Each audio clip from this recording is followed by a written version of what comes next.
चलिए तो शुरू करते हैं न्यूज पथ पर सफर। सबसे पहले ऐसी तस्वीरें आपको दिखाते हैं जिनका जिक्र सरे रहा है। ये तस्वीरें सुर्खियों में भी है और सोशल मीडिया पर भी। इनसे आपका बाखबर होना बेहद जरूरी है क्योंकि चौराहे पर इन्हीं की चर्चा है।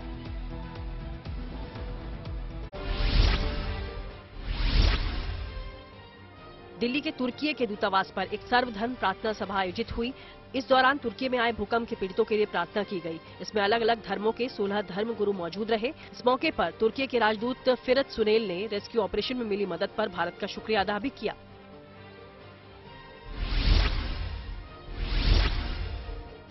पश्चिम बंगाल के मालदा में एक बुक गार्डन खोला गया जहां प्रकृति की गोद में बैठकर लोग किताब पढ़ने का एहसास कर सकते हैं। ये बुक गार्डन मालदा जिला पुस्तकालय में खोला गया। इसमें युवाओं और बुजुर्गों के लिए खास इंतजाम है। वहीं यहां ऐसे लोग भी किताबें पढ़ने आ सकते हैं जो सरकारी नौकरी की तैयारी कर रहे हैं। इस बुक गार्डन में फूलों का बगीचा भी बनाया गया है। साथ ही दीवारों पर कई चित्र और कार्टून बने हैं। इसमें एक कैंटीन भी है जहाँ चाय या हल्के खाने की व्यवस्था की गई है।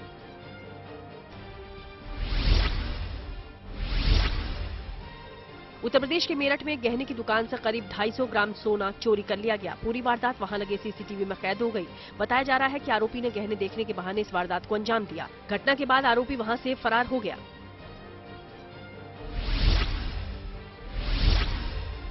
बिहार के समस्तीपुर में श्री श्री 108 अष्टयाम महायज्ञ को लेकर एक कलश शोभा यात्रा निकाली गई। इसमें 111 महिलाओं और लड़कियों ने हिस्सा लिया। कलश यात्रा के लिए इनमें काफी उत्साह देखा गया। ये सभी रंग बिरंगे परिधानों में नजर आईं।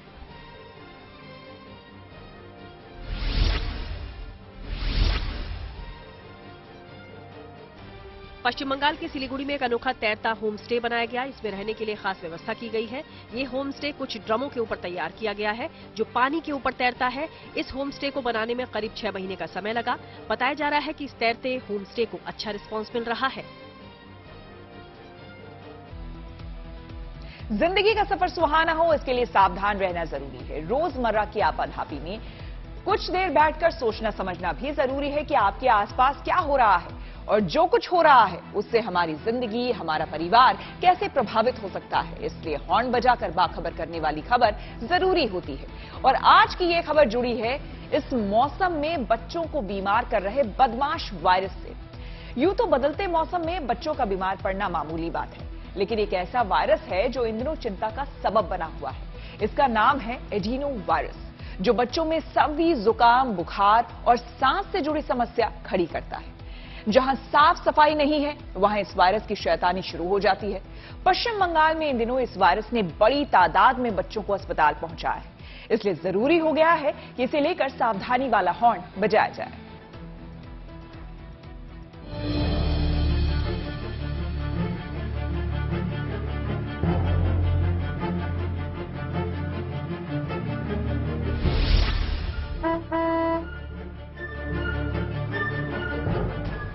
बदलता हुआ मौसम बच्चों के लिए मुफीद नहीं होता। खांसी, सर्दी और बुखार जैसी छोटी मोटी बीमारियों से सभी का पाला पड़ता है। लेकिन इस वक्त एक वायरस बच्चों की सेहत के लिए चिंता का सबब बना हुआ है, जो न सिर्फ तेजी से छोटे बच्चों को संक्रमित कर रहा है बल्कि डॉक्टर्स की राय में बच्चों के लिए खतरनाक साबित हो सकता है। इसका नाम है एडिनो वायरस और फिलहाल इसके ज्यादातर केस पश्चिम बंगाल और कोलकाता के आसपास मिले हैं। लेकिन बच्चों के तेजी से एडिनो वायरस की चपेट में आने की संभावना देखते हुए जरूरी है कि इसे लेकर सावधानी वाला हॉर्न बजाया जाए।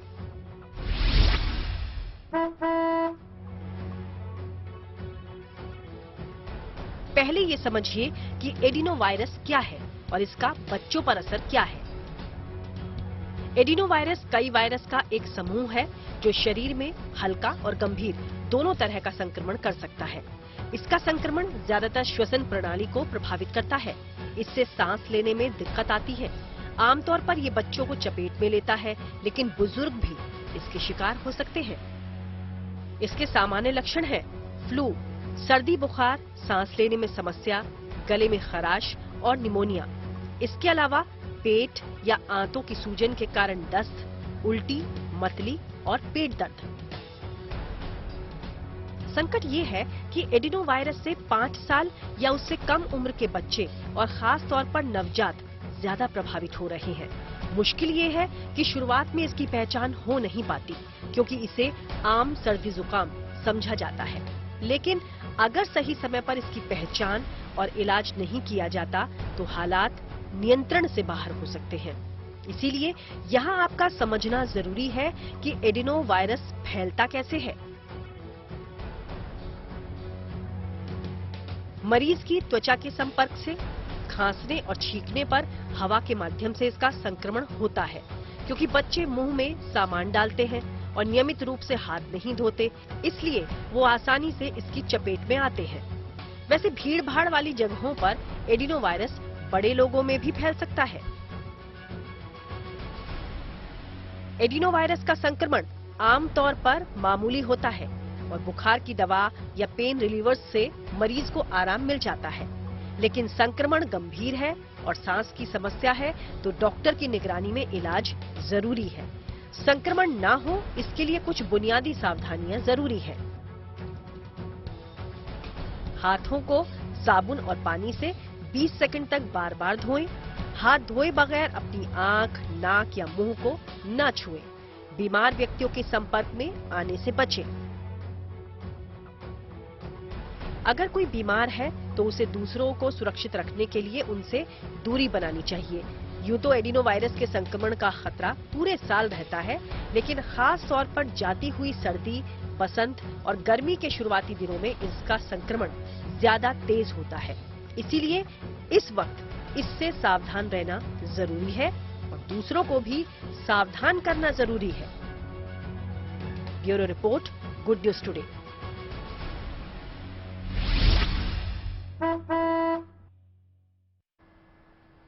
एडिनो वायरस के असर को अच्छी तरह से समझने के लिए हमने बात की डॉक्टर अरिंदम बिस्वा से। सुनिए क्या कुछ कह रहे हैं वो। ये सिंपल एक डीएनए वायरस है और ये एक साधारण वायरस है।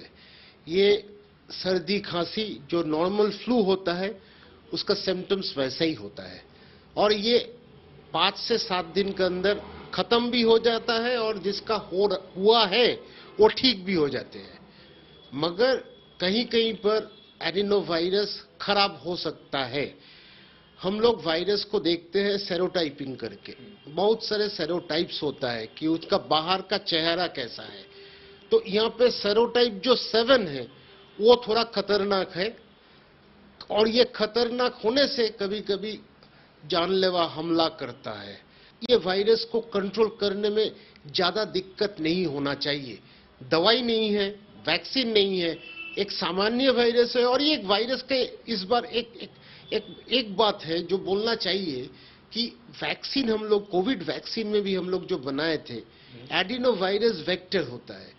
एडिनो वायरस के अंदर वो प्रोटीन हम लोग प्रोटीन लेके वो वायरस को अंदर ह्यूमन बॉडी के अंदर हम लोग देते हैं, उसके बाद वैक्सीन का एक्शन होता है। तो ये एक सिंपल वायरस है, चिंता वाली बात नहीं है। सिर्फ हम लोग कुछ गाइडलाइंस अगर मानते हैं, ठीक से मानते हैं, तो इसके विषय कोई चिंता वाली बात अभी तक नहीं है। उद्धव ठाकरे के विरोधी गुट को संसद में मिल गया है दफ्तर। चलिए सीधे आपको लिए चलते हैं हम न्यूज एक्सप्रेसवे पर, जहां पर देश की कुछ और जरूरी खबरें कर रही हैं आपका इंतजार। चुनाव आयोग के फैसले के बाद अब उद्धव ठाकरे को एक और झटका लगा। लोकसभा सचिवालय ने एकनाथ शिंदे गुट को संसद में दफ्तर अलॉट कर दिया। इससे पहले शिंदे गुट ने लोकसभा सचिवालय को पत्र लिखकर शिवसेना को संसदीय दल का दफ्तर देने की गुजारिश की थी। अब उसे संसद भवन में कमरा नंबर 128 मिल गया है। उधर शिवसेना मामले पर सुप्रीम कोर्ट में भी सुनवाई हुई। इस बीच शिवसेना नेता संजय राउत ने गृह मंत्री अमित शाह, देवेंद्र फडणवीस और मुंबई पुलिस कमिश्नर को खत लिखा, जिसमें उन्होंने कुछ लोगों से जान का खतरा होने की आशंका जताई।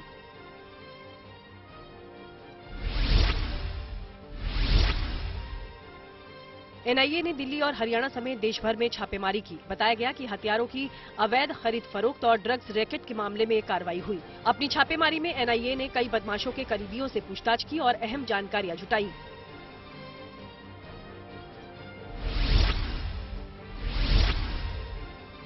पंजाब कैबिनेट ने अपने अस्थायी कर्मचारियों को अच्छी खबर दी। उसने अलग अलग विभागों के करीब 14,500 अस्थायी कर्मचारियों को पक्का करने का फैसला लिया।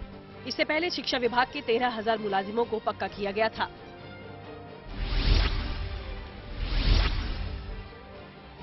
कर्नाटक दौरे पर गए बीजेपी अध्यक्ष जेपी नड्डा ने बेलूर समेत कुछ जगहों पर अलग अलग कार्यक्रमों में भाग लिया। वहीं अपने दौरे में उन्होंने प्रबुद्ध और प्रोफेशनल से भी मुलाकात की।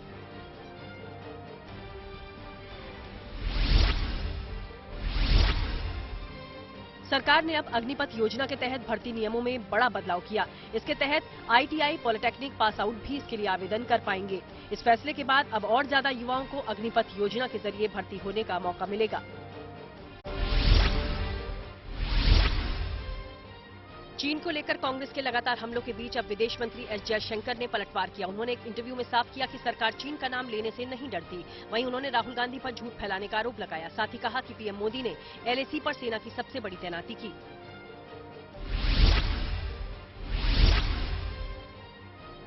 नागालैंड दौरे पर पहुंचे गृहमंत्री अमित शाह ने वहां एक रैली की। इस दौरान अमित शाह ने बताया कि राज्य का एक बड़ा हिस्सा आफ्स्पा से मुक्त हो चुका है और कुछ सालों में नागालैंड पूरी तरह से आफ्स्पा मुक्त हो जाएगा। खबरों के एक्सप्रेसवे से आगे रुक करते हैं सियासी ढाबे का, जहां आज की सबसे दिलचस्प खबर मौजूद है। पटना में एक कार्यक्रम के दौरान जब एक अफसर ने खेती पर बोलते हुए अंग्रेजी शब्दों का इस्तेमाल किया तो नीतीश कुमार भड़क गए। कोई बड़ी बात नहीं हुई थी, लेकिन माना जा रहा है कि मुख्यमंत्री को इन दिनों बहुत टेंशन है। एक तरफ पार्टी में तनातनी है तो दूसरी ओर महागठबंधन को भी संभालना है, इसलिए गुस्सा बहुत आता है।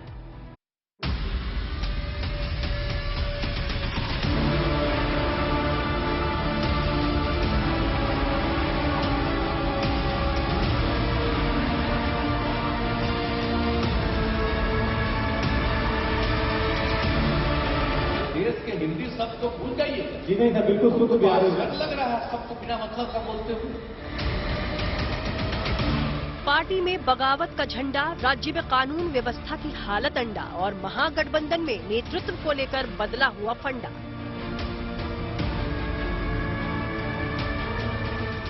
कहने की जरूरत नहीं कि इन दिनों नीतीश कुमार को बहुत टेंशन है। ऐसे में जब एक अधिकारी ने अंग्रेजी में चटर पटर की तो मुख्यमंत्री हत्थे से उखड़ गए।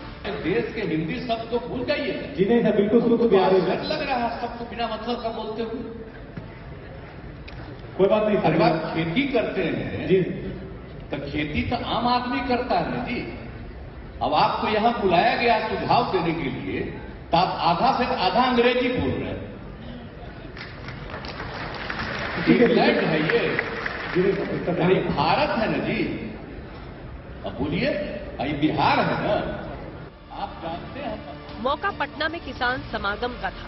अधिकारी खेती पर अंग्रेजी के शब्दों में ज्ञान दे रहे थे, जो नीतीश कुमार को पसंद नहीं आया। तो इसीलिए हम देख रहे हैं आजकल ये हो क्या गया है। जब से कोरोना आया है ये तब से एक एक चीज जो हो गया है तो सब मोबाइल पर देखने लगा है तो सब अपना पुरानी भाषा को भूल रहा है। नया नया शब्द बोल रहा है, जो पुराना चीज को भूल रहा है। मैं बिल्कुल क्षमा चाहूंगा सर। तो इसलिए जरा बोलिए ठीक से, बोल ठीक रहे हैं लेकिन जरा बोलिए, जरा अपने राज्य की भाषा में बोलिए ना। वैसे तो आए दिन नीतीश कुमार को गुस्सा आ ही जाता है, लेकिन किसान समागम में नीतीश कुमार के गुस्से की वजह कहीं महागठबंधन की तनातनी तो नहीं थी। ये कनेक्शन इसलिए जोड़ा जा रहा है क्योंकि मुख्यमंत्री के ठीक बगल में तेजस्वी की कुर्सी लगी थी। तेजस्वी को भी तय समय पर वहां मौजूद रहना था, लेकिन ऐसा नहीं हुआ। उप मुख्यमंत्री करीब 2.5 घंटे की देरी से वहां पहुंचे। तेजस्वी की कुर्सी खाली रही और देखने वालों का दावा है कि देर से आए तेजस्वी की तरफ नीतीश कुमार ने आंख उठाकर भी नहीं देखा। यानी दोनों के दरमियान तनाव नोटिस कर लिया गया। सवाल ये है कि तनाव हुआ क्यों?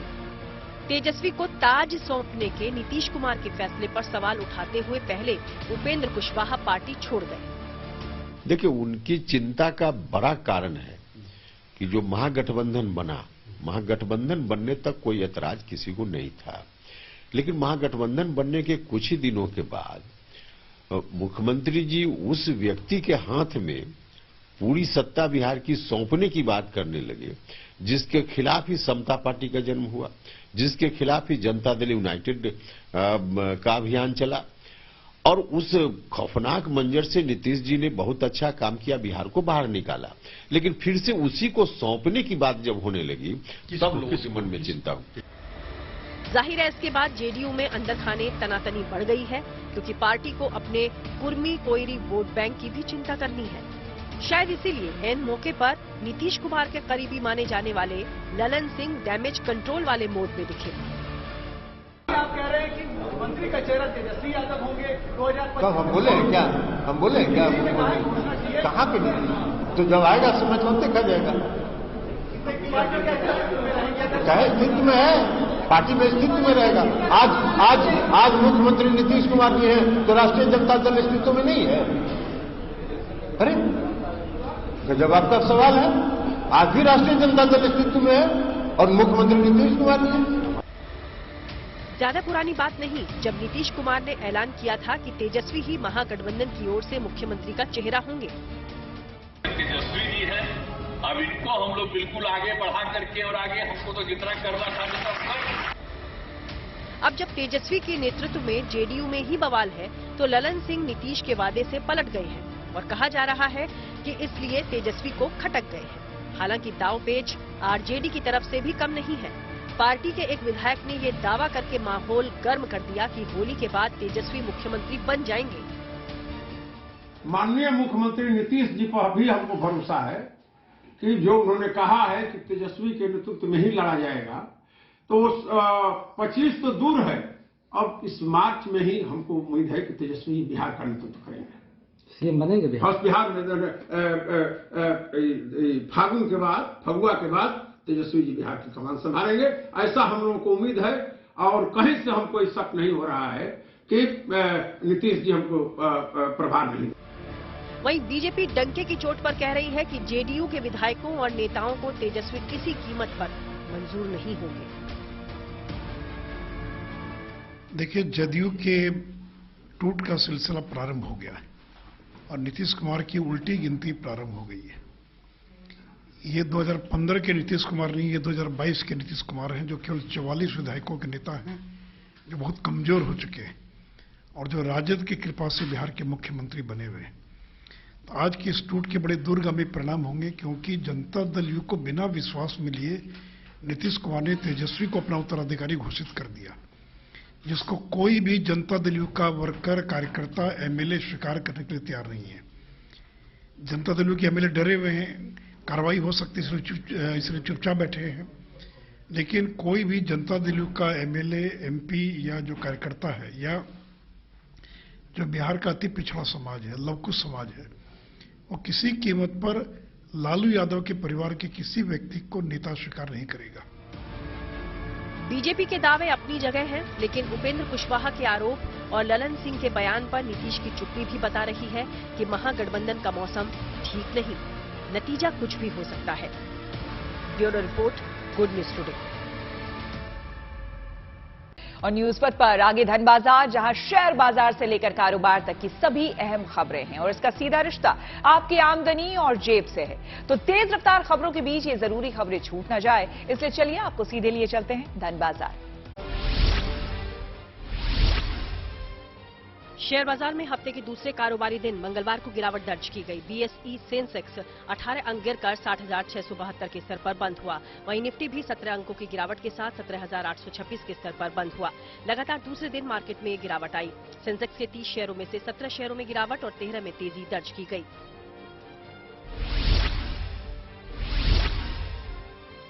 एचडीएफसी सिक्योरिटीज के अनुसार मंगलवार को सोने का भाव 371 रुपए घटकर प्रति 10 ग्राम 56,100 रुपए हुआ। इससे पहले के कारोबार में सोने का भाव प्रति 10 ग्राम 56,471 रुपए था। वहीं मंगलवार को चांदी 230 रुपए का गोता लगाकर 65,742 रुपए पर रही।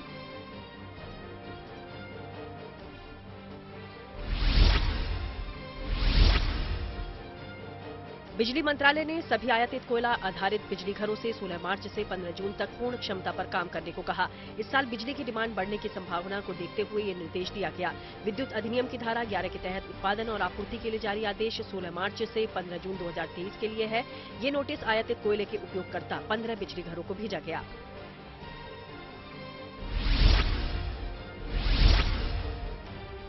प्रधानमंत्री मोदी ने यूपीआई को भारत की सबसे पसंदीदा भुगतान प्रणाली बताया। उन्होंने कहा कि ये जल्द ही नकद लेन देन को पीछे छोड़ देगी। उन्होंने कहा कि यूपीआई अब दूसरे देशों में भी अपने कदम बढ़ा रही है। बता दें कि मंगलवार को भारत की भुगतान सेवा यूपीआई और सिंगापुर की पे नाउ प्रणाली के बीच संपर्क सुविधा शुरू हो गई। और अब रुक करते हैं प्रगति मार्ग का, जहां ऐसी खबरें हैं जो कि देश की तरक्की, प्रगति और लोगों की काबिलियत दिखलाती है। देश की पहली रैपिड रेल के पहले चरण की शुरुआत होने वाली है। इस ट्रेन के जरिए मेरठ से दिल्ली तक का सफर मात्र 45 मिनट में तय किया जा सकेगा। इसका पहला सेक्शन गाजियाबाद के दुहाई से साहिबाबाद तक है, जो कि 17 किलोमीटर का है। आइए इसकी और खूबियों को देखते हैं।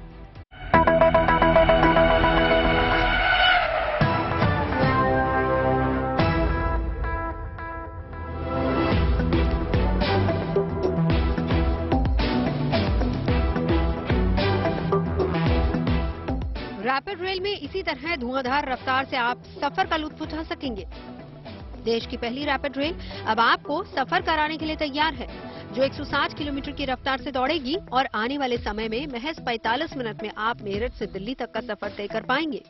रैपिड रेल का ट्रायल रन जारी है, जिसमें ये अपने फुल स्पीड से दौड़ चुकी है और अब इसके पहले सेक्शन की शुरुआत कभी भी हो सकती है। रैपिड रेल का पहला सेक्शन गाजियाबाद के दुहाई से साहिबाबाद तक 17 किलोमीटर का होगा। दुहाई से गाजियाबाद के बीच 5 स्टेशन हैं: साहिबाबाद, गाजियाबाद, गुलधर, दुहाई और दुहाई डिपो। लाइन से 1, 2, 3 आपको 3 रैपिड रेल यहाँ पर नजर आ रही होंगी।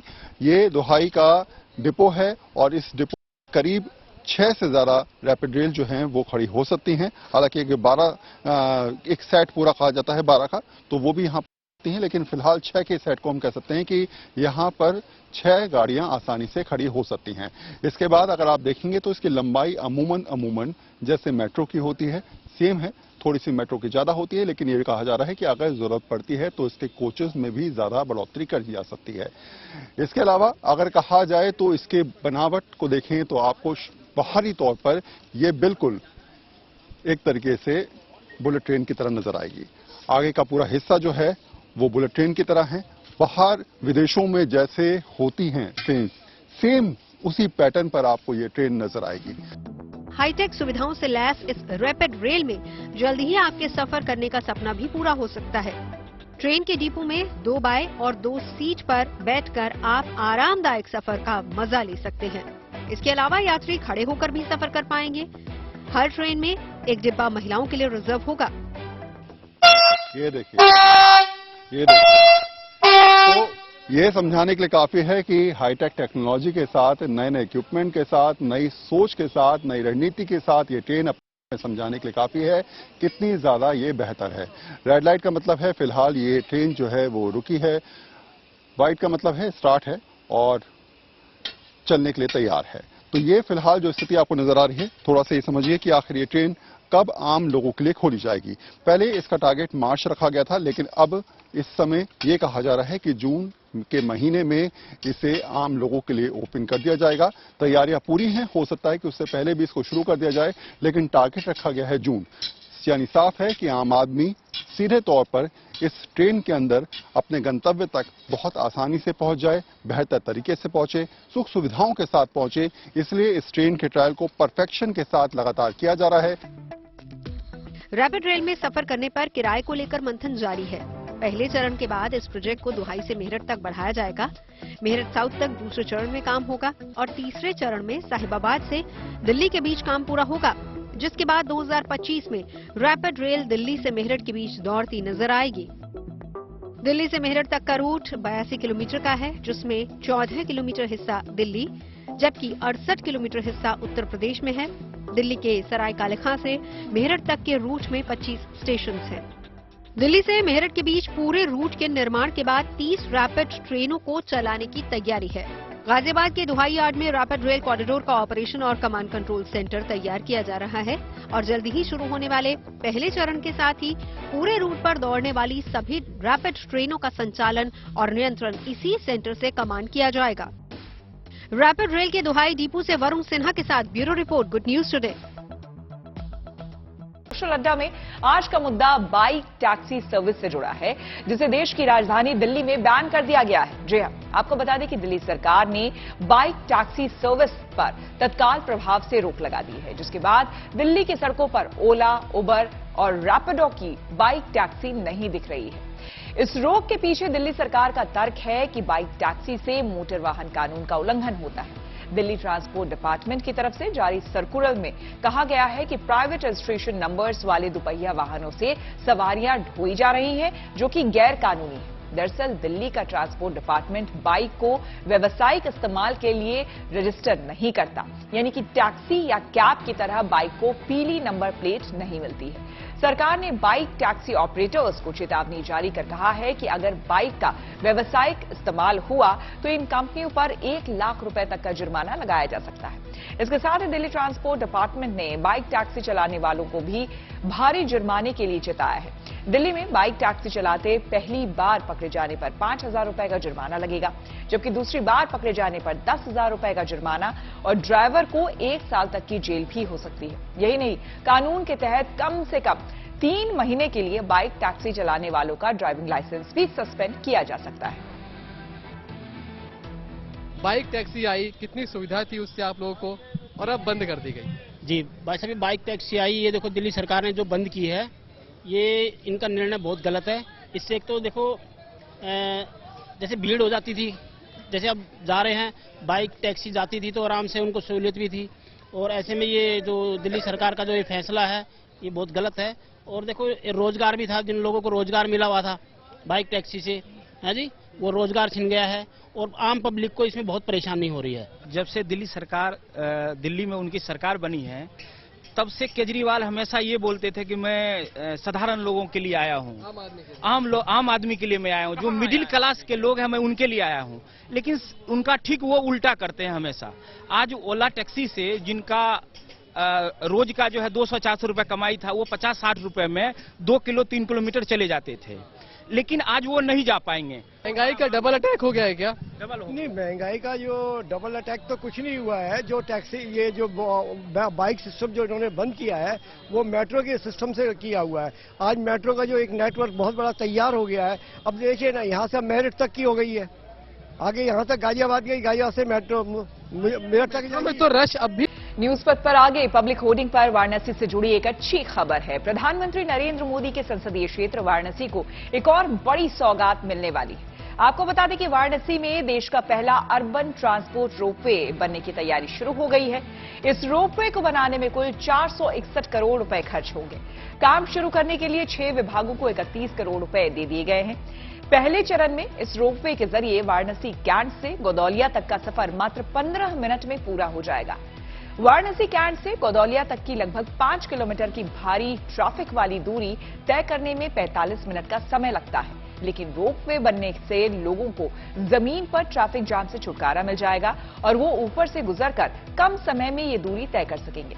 जानकारी के मुताबिक रोपवे का काम इसी साल मई से शुरू हो जाएगा। रोपवे ट्रांसपोर्ट का डिजाइन तैयार कर लिया गया है, साथ ही रूट, पिलर और ब्लूप्रिंट भी तैयार है।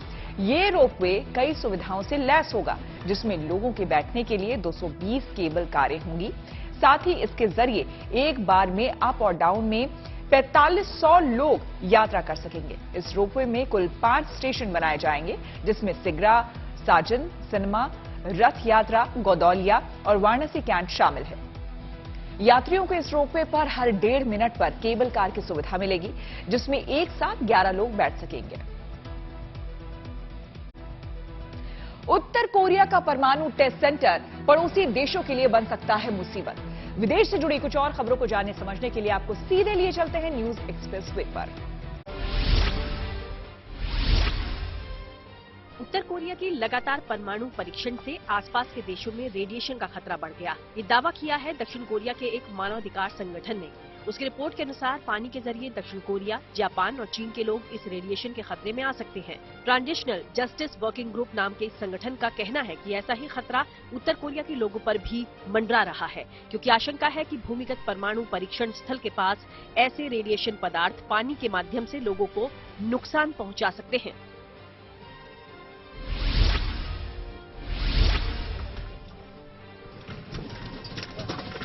जॉर्जिया में एक बार फिर से भूकंप के झटके महसूस किए गए। इस बार ये भूकंप हताय प्रांत में आया, जहां इसकी तीव्रता 6.4 की रही। इस दौरान वहां कुछ देर के लिए दोबारा अफरा तफरी मच गई। 2 हफ्ते पहले भी तुर्की में जोरदार भूकंप आया था, जिससे वहां जान और माल का काफी नुकसान हुआ।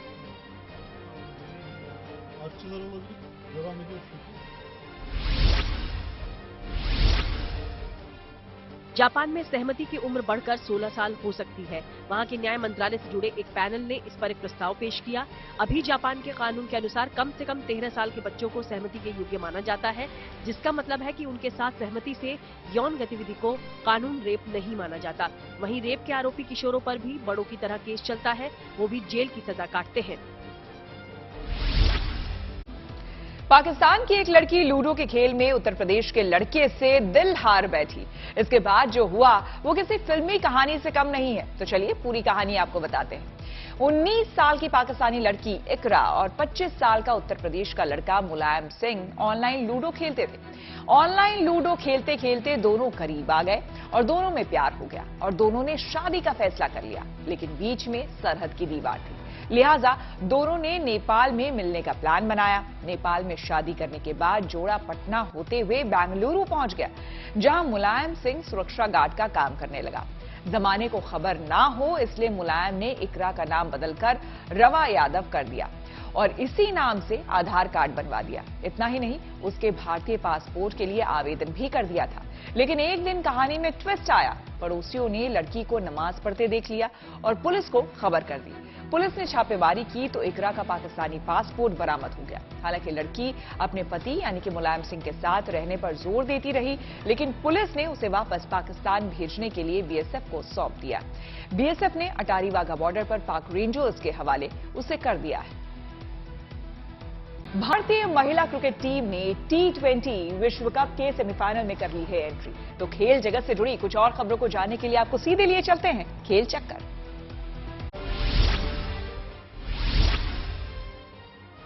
भारत ने आयरलैंड को विमेंस T20 विश्व कप के अंतिम ग्रुप मैच में डीएल नियम के आधार पर 5 रनों से मात दी। भारत के लिए सलामी बल्लेबाज स्मृति मंधाना ने सर्वाधिक 87 रन बनाए। वहीं ग्रुप ए से ऑस्ट्रेलिया सभी 4 मैच जीतकर सेमीफाइनल में पहुंची है। अब 23 और 24 फरवरी को सेमीफाइनल और 26 फरवरी को फाइनल मुकाबला खेला जाएगा।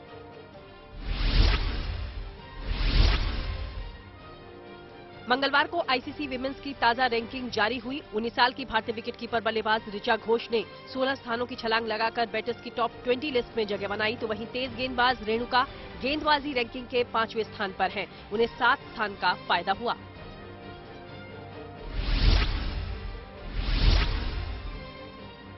ISSF शूटिंग वर्ल्ड कप में मंगलवार को रुद्रांश पाटिल ने गोल्ड मेडल जीता। 10 मीटर एयर राइफल स्पर्धा में दुनिया के नंबर 1 खिलाड़ी रुद्रांश ने जर्मनी के मैक्समिलियन उलब्रिच को 16-8 से हराया। भारत अब तक 3 गोल्ड समेत 4 पदक जीत चुका है।